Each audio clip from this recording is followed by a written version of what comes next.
how to show or hide notifications in the Always On Display lock screen on the iPhone 16 series.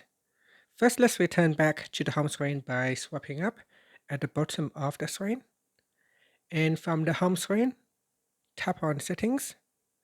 Then in the Settings page, we scroll down, and in here, tap on Display and Brightness. After that, scroll down, then tap on Always On Display. In here, make sure you turn on Always On Display. Then go down and tap on Show Notifications. Tap on the toggle button to show or hide notifications on the Always On Display. If you lock the screen and on your Always On Display, when you have new notifications, it will show here. So you can choose to show it or hide it. And that's it. Thank you for watching this video. Please like and subscribe to my channel for more videos.